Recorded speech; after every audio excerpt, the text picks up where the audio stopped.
নমস্কার বন্ধুরা, আজ চলে এসেছি তোমাদের কাছে কোনো ব্লগ নিয়ে না, নিয়ে এসেছি আমার হাতের ডিম তরকার রেসিপি নিয়ে। কেমন লাগবে সেটা তোমরা অবশ্যই আমাকে বলবে। তো চলো আগে তোমাদেরকে দেখিয়ে দিই আমি কিভাবে ডিম তরকাটা বানাই। হ্যাঁ, তো প্রথমেই মুগ কড়াইটা আমি আগে সেদ্ধ বসিয়ে দিয়েছি, বাকিটা তোমাদেরকে ভিডিওতে সাথে সাথে দেখাবো। মুগ কড়াইটা সেদ্ধটা খুব একটু ধীরে সুস্থে করতে হয়, কারণ কড়াই যদি একবার ঘেঁটে যায় তাহলে আর সেটা তরকা থাকে না, তখন ডালে পরিণত হয়ে যায়। তো সেই বুঝে কড়াই অনুযায়ী জল দিতে হবে। তার দিকে রেডি বলতে দেখো পেঁয়াজ কুচিয়ে নিয়েছি, টমেটো কুচি, কাঁচা লঙ্কা, ধনেপাতা, আদা রসুন বাটা, ডিম, আর সাথে আছে একদম সানরাইসের তড়কা মশলা, যেটা ছাড়া তড়কাটা অসম্পূর্ণ হয়ে যায়, তাই না?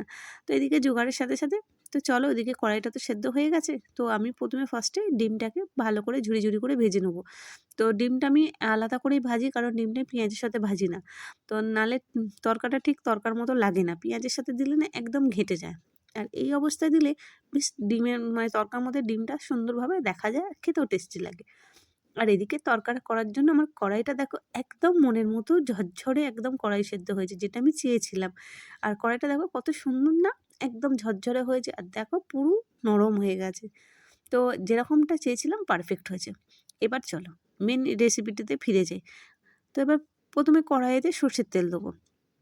সর্ষের তেলের সাথে ফোড়নে মান সামান্য একটু জিরে আর তেজপাতা দিয়ে কাঁচা লঙ্কা পেঁয়াজ একসাথে দিয়ে দিয়েছি ভাজা ভাজা করতে। ব্যাস এটা একটু ভাজা ভাজা হোক, তারপরে দেবো বাকি মশলাটা। তরকা জিনিসটা কিনে খাওয়ার থেকেও বাড়িতে মাঝে মাঝে বানিয়ে দেখবে, তার টেস্টেই আলাদা লাগে, তাই না? সবসময় তো কিনে খাওয়াটা সম্ভব নয়। তো এই যে আমি আজকে সন্ধ্যের সময় যেহেতু রাতে রুটি হয়, তো ভাবলাম একটু ডিম তরকা বানাই। আর ডিম তরকাটা খেতেও শীতকালে বেশ টেস্টি লাগে, আর বাড়িতে সকলেই খায়। তো আমি মোটামুটি যেভাবে করি সকলে খুব ভালোই বলে। তো নিশ্চিন্তে মনের আনন্দে তরকাটা করছি। আর দেখো আমি রান্না করতে করতে সুন্দর গন্ধ শুকছি, এটা আমার একটা অভ্যেস যে কেমন গন্ধটা লাগছে না লাগছে। তো এই যে ঠান্ডাটাও বেশ ঝাঁকিয়ে পড়েছে। আর হোটেলে সবসময় তো কেনা সম্ভব নয়, হাতের কাছে তো আমরা পাই না। তো বাড়িতে যদি সব কিছু থাকে তো তরকাটা করাটা অসম্পূর্ণ না, তাই না? আর মুগ কড়াইটা দেখে না সত্যি বলছি আমার খুব খেতে ইচ্ছা করছিল, মনে হচ্ছে একটুখানি মুড়ি একটু কাঁচা লঙ্কা দিয়ে এই মুগ কড়াই খেতে দারুণ লাগে। তো মুড়ি তো নেই, একটুখানি কড়াই খেয়ে মুগটা মানে ভালো করে নিলাম। আর এখন আমি মশলাটা গ্রেভিটা বানাবো বলে কাঁচা লঙ্কাটা তুলে নিচ্ছি, কারণ কাঁচা লঙ্কাটা দিয়ে ঘষলে মানে কাঁচা লঙ্কাটা একটু মিশিয়ে যাবে। এই যে কাঁচা লঙ্কাটা তোলার পর বাকি মশলাগুলো অ্যাড করব। তো চলো প্রথমে আমি দিয়ে দিলাম আদা রসুনের পেস্টটা। বেশ আদা রসুনের পেস্টটা ভালো মতো কষিয়ে নিতে হবে, যাতে আদা রসুনের কাঁচা গন্ধটা যাতে না থাকে। আর দেখবে এইভাবে বাড়িতে যখন তখনই আমরা রোজ তো তরকারি এটা সেটা খাই, মাঝে মাঝে দেখবে এইগুলো খেতেও ইচ্ছা যায়, তাই না? যেহেতু রুটি খাওয়া হয় মনে হয় এক একদিন এক এক রকমের স্বাদটাও ফিরে পাওয়া যায়। সচরাচর দেখবে তরকা জিনিসটা বেশ রুটির সাথেই ভালো লাগে, বিশেষ করে শীতকালের সময়। তো চলো এবার আদা রসুনটাকে ভালো করে 2-4 মিনিট ভাজা করার পর টমেটো কুচিটা দিয়ে দেবো। দিয়ে এবার ভালো করে নাড়াচাড়া করে কষিয়ে নেবো। দেখো আমার কষাতে কষাতে তেলটাও মোটামুটি ছেড়ে গেছে, আর একটা সুন্দর ফ্লেভারও এসছে, সুন্দর কালারটাও এসছে। তো এখন আমি এর সাথে পুরো নুনটা অ্যাড করে দেবো, কারণ কড়াইতে আমি কিছুই দিইনি, শুধু জলেতে সেদ্ধ করেছি। এখন আমি দিচ্ছি নুন হলুদ। নুনটা দিলে টমেটোটা খুব তাড়াতাড়ি নরম হয়ে যাবে, আর মশলার সাথেও ভালো মতো মিশে যাবে। আর নুন হলুদ দেওয়ার পর এবার দিয়ে দিচ্ছি একটু সামান্য লঙ্কা গুঁড়ো। কাঁচা লঙ্কা যেহেতু আমার দেওয়া আছে, তো হালকা করে লঙ্কা গুঁড়োটা দিলাম। আর তার সাথে দিলাম খুব সামান্য জল দিয়ে মশলার গ্রেভিটাকে খুব ভালো মতো করে কষিয়ে নেব। তো কষাতে কষাতে খুব সুন্দর একটা গন্ধ উঠেছে, রান্নাঘরটা একদম পুরো ভরে গেছে। আর শীতকালে দেখবে এইগুলো ছাড়া যেন মনে হয় একটুখানি হলে মুখের স্বাদটাও যেমন ফেরে, আর খেতেও ভালো লাগে। আর তার সাথে এখন দিয়ে দিলাম একটু তড়কা মশলা। তড়কা মশলাটা এখন দিলে দেখবে গ্রেভিতেও বেশ তড়কা মশলার গন্ধটা থাকে। দিয়ে খুব ভালো মতো কষানো হয়ে গেছে। আর কষাতে কষাতে দেখবে যখন একদম তেল ছেড়ে ছেড়ে এসছে, একদম ঝুরো ঝুরো হয়ে এসছে, তখনই ওর সাথে অ্যাড করব কড়াইটা। তো কড়াইটা এখন আমি অ্যাড করিনি, এরপর আমি কড়াইটা অ্যাড করব। এই যে দেখো কড়াইটা দেখেছো কত সুন্দর এখনও পর্যন্ত ঝরঝরে হয়ে আছে। সত্যি কথা বলতে আজকে আমার কড়াইটা একদম মনের মতো সেদ্ধ হয়েছে।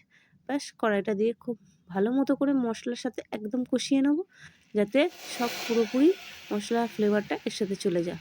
আর দিয়ে দেবো পরিমাণ মতো জল। হ্যাঁ, এবার তরকা যেহেতু একটু গাঢ় গাঢ় খাওয়া হয়, তরকা তো একদম ঝোল ঝোল ভালো লাগে না, হালকা গ্রেভি গ্রেভি থাকবে তরকা, তবেই টেস্টি লাগে, তাই না? তো ব্যাস জল দিয়ে এবার কষিয়ে নেব। তো এখন আমি ডিমটা দিইনি, ডিমটা একটু পরে দেবো। তোমরা দেখতে থাকো। আর কারা, কারা এইভাবে তড়কা বানাও আমাকে অবশ্যই কমেন্ট করে জানিও। আর আজকে আমার তড়কাটা কেমন লাগছে সেটাও আমাকে জানিও। আর না জানলে এইভাবে একদিন করে খেও। আশা করছি তোমাদের সকলের পছন্দ হবে, খুব ভালো লাগবে। তো আমি যেভাবে বাড়িতে রোজের বানাই তো সেইভাবেই তোমাদের কাছকে দেখিয়েছি। আমি কোনো এক্সট্রা অন্য কিছু দেখাইনি এর মধ্যে। ব্যাস এর মধ্যে দিয়ে দিয়েছি জল আর খুব সামান্য একটু ফ্লেভারের জন্য চিনি দিয়েছি। তোমরা না পারলেও নাও দিতে পারো, ওটা কোনো ব্যাপার না। তো আমি জাস্ট মানে নুন চিনিটা দিলাম, নুন আছে তো তার ব্যালেন্স হিসাবে দিলাম। দিয়ে এবার এটাকে ভালো মতো করে ফুটতে দেবো। একদম ফুটে যখন ঘন ঘন হয়ে আসবে, এই যে দেখতেই পেয়েছো কত সুন্দর একটা কালার এসেছে আর গ্রেভিটাও কত সুন্দর গাঢ় গাঢ় হয়েছে। তো এখনই এর মধ্যে দিয়ে দেবো সেই ভেজে রাখা কাঁচা লঙ্কা আর ভেজে রাখা ডিমটা। ব্যাস ডিমটা দেওয়ার পর যেন তরকার রূপটাই যেন ফিরে গেল। সত্যিকার ডিম ছাড়া তরকা সম্পূর্ণ নয়। হ্যাঁ, তোমরা অনেকে যারা ডিম পছন্দ করো না, এই জায়গায় ডিমের জায়গায় পনির দিতে পারো। পনিরের তরকা ঠিক এইভাবেই করে। পনিরটাকে এরকম গ্রেট করেও নিতে পারো বা কিউব সাইজের কেটে নিতে পারো, ব্যাপারটা একই হবে।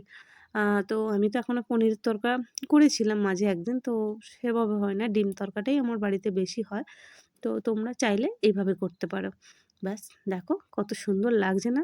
হ্যাঁ, গন্ধটা কিন্তু দারুণ উঠেছে বাড়ির মানে ভেতরে আমি যখন রান্না করছিলাম। আর কিন্তু কালারটাও যতটা সুন্দর এসছে, দেখতেও খুব সুন্দর এসছে। এবার আমি দিয়ে দেবো আসল জিনিস তড়কা মশলা, যেটা ছাড়া তরকাটা অসম্পূর্ণ। ব্যাস দিয়ে দিলেই রেডি একদম গরমাগরম তড়কা। তো আর এর সাথে রুটি, কাঁচা লঙ্কা, কাঁচা পেঁয়াজ, ব্যাস আর কি চাই বলো? এটা ছাড়া যেন অসম্পূর্ণ হয়েছিল। আর শীতকালে সকলের প্রিয়, সবার পছন্দের জিনিস, যেটা ছাড়া সব কাজ অসম্পূর্ণ, সেটা হলো ধনেপাতা। যেটা ছাড়া দেখবে কোনো রান্নাটাই যেন অসম্পূর্ণ রয়ে যায়, তাই না? ব্যাস ধনেপাতাটা দেওয়ার পর ফ্লেভারটাই আলাদা হয়ে যাবে।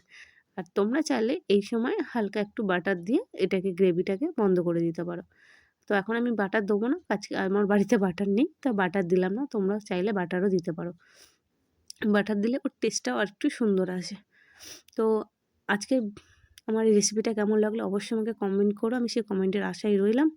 তো তোমরা যদি চাও আমি অনেক রেসিপি তোমাদের সাথে শেয়ার করতে চাই, তোমরা আমাকে বলো যে তোমরা কোনো রেসিপির ভিডিও চাও কি না।